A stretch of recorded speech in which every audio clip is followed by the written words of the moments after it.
Welcome to the New Chemist podcast. We're glad you're listening.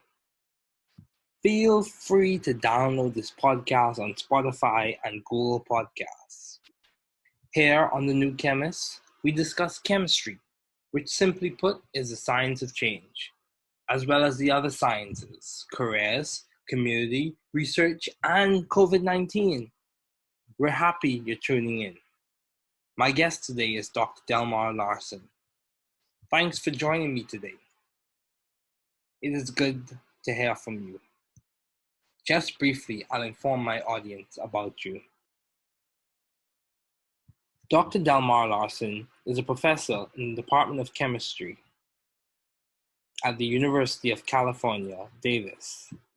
Dr. Larsen received his PhD from the University of Chicago in chemistry and did postdoctoral stints at the Free University in Amsterdam studying biophysics and the University of Southern California studying chemistry.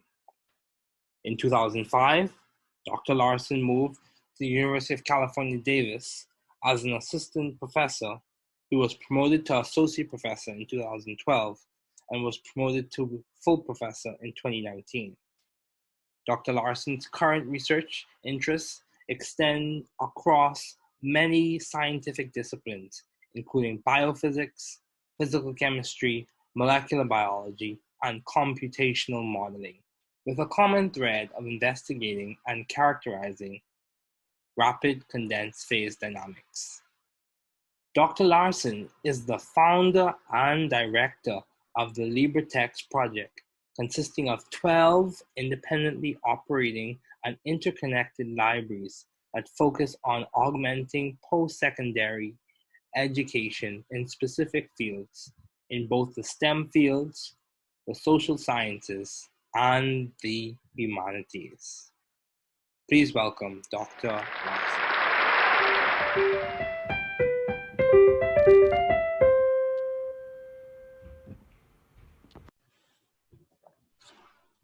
Okay, Dr. Larsen, thanks again for joining me. What have been your long-standing interests in the field of science? Well, I've always enjoyed pursuing truth, or at least what I thought was truth. It wasn't until later on in my education that I understand that science is not entirely that, if you understand science properly. But it's that desire of trying to identify truth that has guided me in terms of what I do, and what I've been doing for the last multiple decades. Wow, that's good. That's good. So can you give me one specific example of where this occurred, where you were seeking for truth or going after truth, or the desire was evident in some of your experiences, whether it be in research or in the work you've done with LibreText, which from my understanding, I would say that has created opportunities for a lot of people to gain access to more information and to further their skills and develop their acumen in terms of the chemical sciences and other areas as well. So, well, I mean, definitely. So, as a research level professor, I have obligations in terms of maintaining a research laboratory. In my field of science is ultrafast laser spectroscopy of primarily photoreceptor-based systems, okay, and other photoactive systems. And then in the last 13, 14 years, we've been pursuing the LibreText project. In its earlier incarnation, it was called the ChemWiki, which is meant more of a dissemination of content in order to facilitate the education of students, both in America and abroad, because that's a guiding principle of that. I would say the desire for pursuing truth is more in the former category rather than the LibreText project, which is a very different perspective on doing things. And, I should be clear about that. Basically every manuscript that, of the 100 or so manuscripts that I've published, pursues some level of what we consider to be truth. That being said, I should be specific, and this is a common issue that lay people have in terms of science, that while science pursues truth, and use truth in quotations, is actually is more pursuing models in order to interpret reality under the hopes that we identify truth. But you can argue from a philosophical argument, we will never get there. And that's particularly important, especially in current discourse of science, especially in America, about recognizing the limitations of science. And if you believe that science resolves truth, then when science naturally evolves, truth shouldn't naturally evolve, or at least truth of the underlying material. And so there's a disconnect that's involved in that. But nonetheless, truth and knowledge has always been something that's guided me far more than other issues like grades, for example, much to the displeasure of some of my high school instructors. Okay. I can Okay. certainly discuss any manuscript that you may want in more detail if I could remember the manuscripts that you may be interested in. But it's a general aspect, and it underlies all research active faculty. They're constantly pursuing these scientific endeavors. Okay. Okay. That's good. That's good. So another question I have: how do you maintain view of the bigger picture in your career and in your life in general? How do you maintain view of your end goals, even in research, even when you encounter whether it be a challenge or something of that sort or an obstacle? How do you maintain view of the bigger picture? Well, I would say the answer is poorly. These days, everything is in sheer chaos, and I'm not entirely sure where things are going to lie in the upcoming months or even years. Yeah. And it's obviously important in order to have a good balance between work and home life and such. Unfortunately, many of my colleagues, and myself included, don't have a great balance of that. So our work is constantly extended into our private life. And I would say I definitely am in that category. And there are certainly a lot of, so I'm not in a great position in order to provide recommendations for people who are trying to see the balance between those two. In terms of the bigger picture of career, the key point is to recognize that multiple career paths are available and that you can switch from one to the other as needed. For example, when I started as a professor 15 years ago, it was research as the primary obligation and priority in my work life.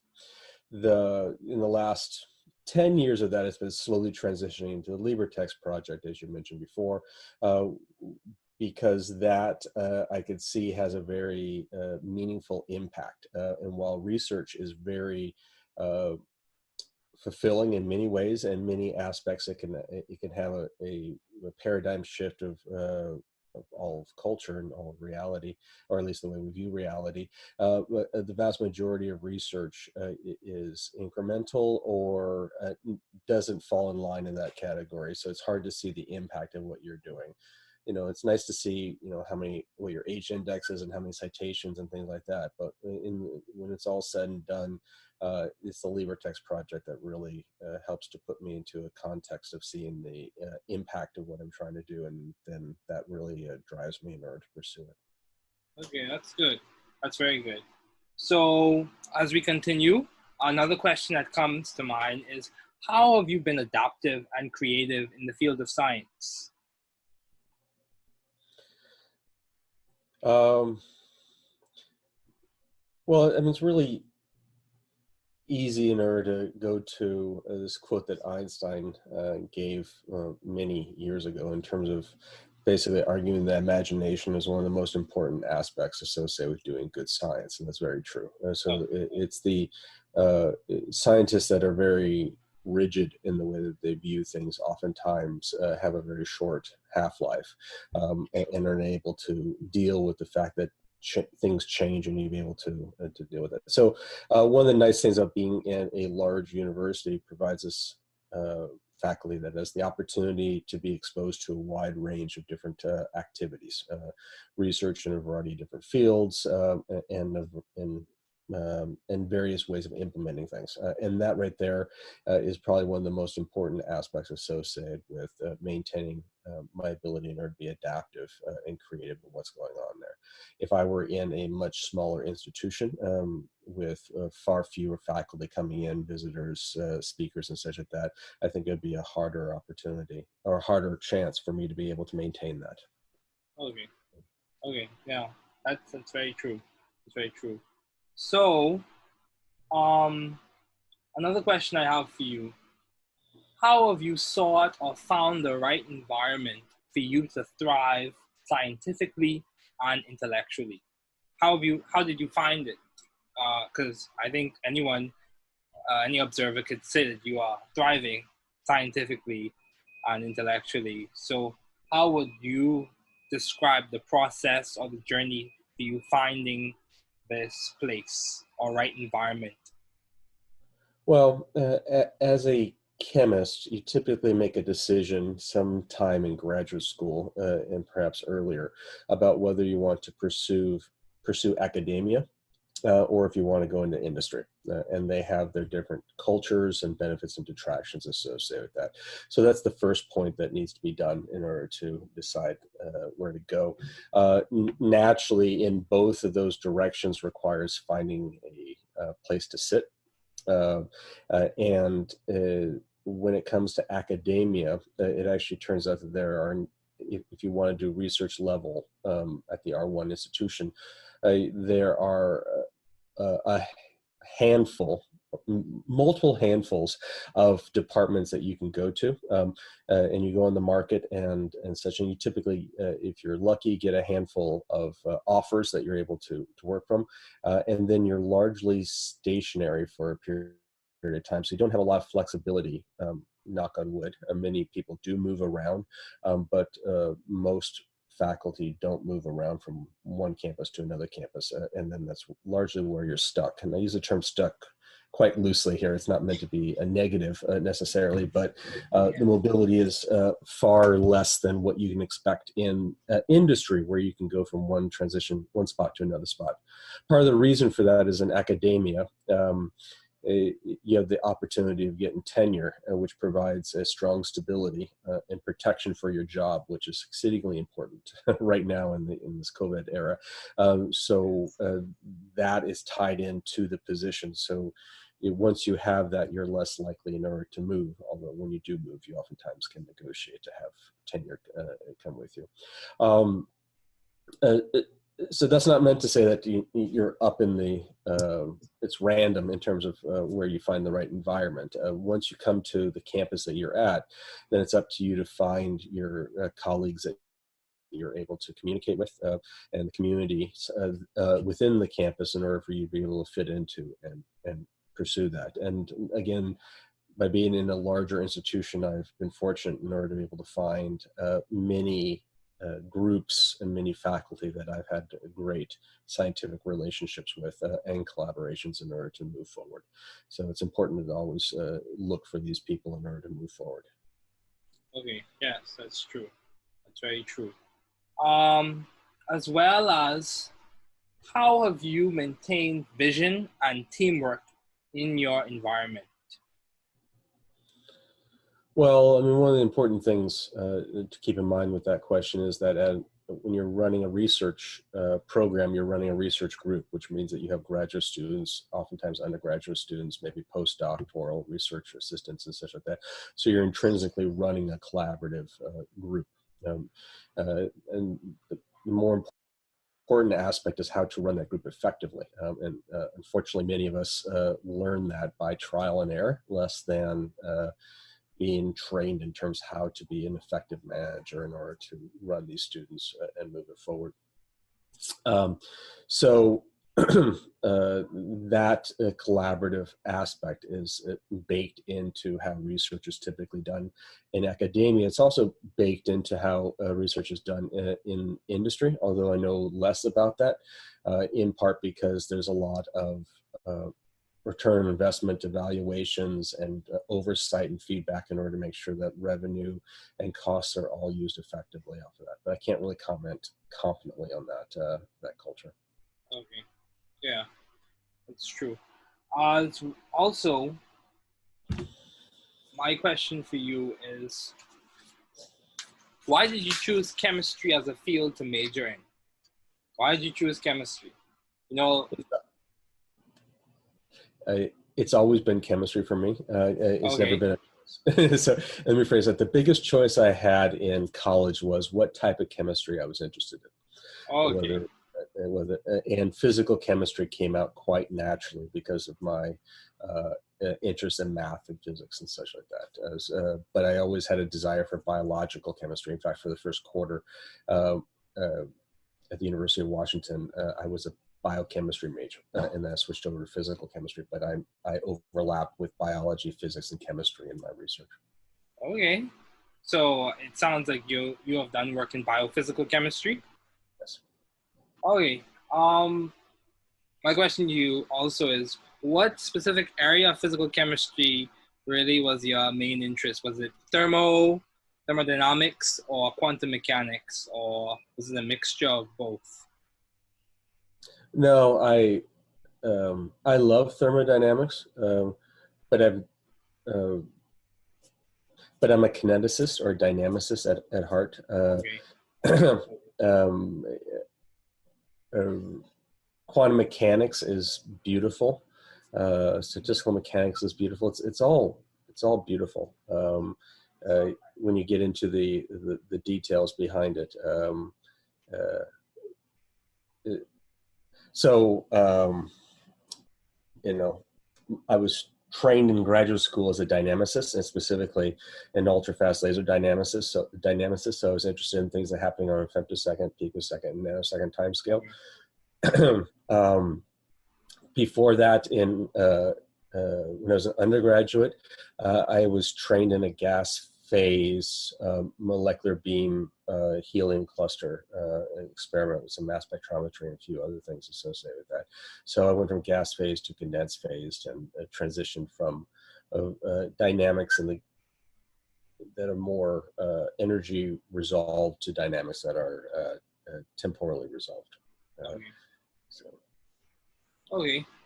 Um, so you said it was always chemistry for you. So even in your doctoral studies, you didn't feel like changing your mind, or you didn't consider changing course? Well, if you talk to anyone who's gone through graduate school, typically, at least in America, which is on the average of about 5 years in order to get your PhD, you get the blues right around the third year. Okay. And that's when that's when you start looking at, do you really want to do this sort of thing? Now that the magnitude of the blues depends upon the healthiness of the relationship with your advisor and your colleagues in the group, and that is invariably related to the campus that you're in. So some campuses are less healthy than other campuses. Okay.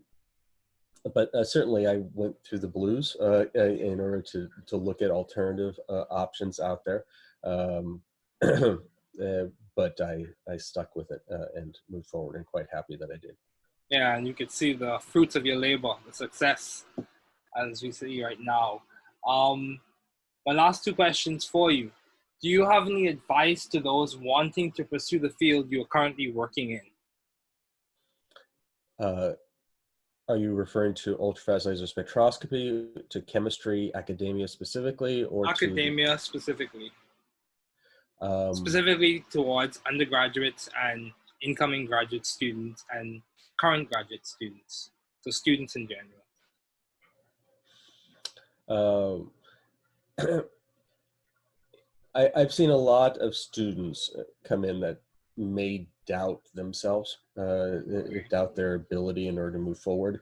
And I've seen some graduate students that overly inflate their expectations of how successful they're going to be based off of their intelligence. how well they do in classes. And I think the single most important trait in order to be successful in graduate school is not the education, as I'm going to phrase it, it's not the intelligence, although that is always good. It's always the dedication, how much effort you're willing to dedicate to your program and making it successful. As long as your education, your intelligence meets a certain level, then it's just basically how much skin are you willing to put into the game in order to move it forward. And that I would say is the single most important component associated with the success of a graduate student, and something I encourage graduate students to develop early, which is a good work ethic, because that makes your advisor happy. To see your progress. When your advisor happy, the letters of recommendation get stronger, and everything is a positive feedback in order to move forward. And then you can flip it around by saying a poor work ethic typically doesn't get you very far at all, for the same reason. So I've seen very intelligent people in institutions I've been in before, the University of Chicago and Berkeley, and other places that have collapsed and failed because they just didn't have the work ethic in order to be able to put the time in necessary to be successful in graduate school. So it's the number one thing that I would feel is important for students to cultivate. Yeah, I agree. Work ethic is very important. So my last question for you: what has been some of the most beneficial advice you have received to date? It's really quite broad. So if I were to target that towards students looking at graduate school programs, the most productive advice that I could give and that I have gotten was that when you're looking at graduate programs and you have been accepted at several graduate programs, to go to the program that has the most number of faculty that you would like to work with. So if you have a campus that has a specific person that you definitively want to work with and no one else that you really want to work with, the odds of you getting into a specific program is not always 100%. If there's a specific specific faculty member. So having the secondary options available are exceedingly important in order to be able to move forward. So all graduate program, of all advice for at that stage, that's the one I think that's most important in selecting graduate programs out there. Everything else is a function of the work ethic that I talked about before. You just continue on. You want to continue that and move that forward through every stage of what you're doing. At some point, so when you become a faculty member, you have flexibility to be able to guide your research in the ways that you want. And that's one of the aspects where the creativity that you brought up a while ago is exceedingly important in order to find out where you want your research to go. But that also gives you a bigger picture about, well, what do you want to do in your research, in your activities? And you have as a faculty, especially as a tenured faculty member in most American institutions, and I think most institutions abroad, you have a lot of freedom to decide about what you want to do. So for example, you mentioned the LibreText project. That right there doesn't fold directly into this research active project that is encouraged for faculty in my position. Nonetheless, I had the utility, the freedom in order to be able to pursue it, and I pursued it quite aggressively, where it's taken even some of the work ethic that I was talking about away from my research, but that's because I value it at the same level as I value my research. So it's important to be flexible and be dynamic and pursue what you want to pursue when you have the opportunities in order to do so. Okay, that's good. That's very good. Thank you so much, Dr. Larsen, for joining me today. It is much appreciated. No worries. Sounds great.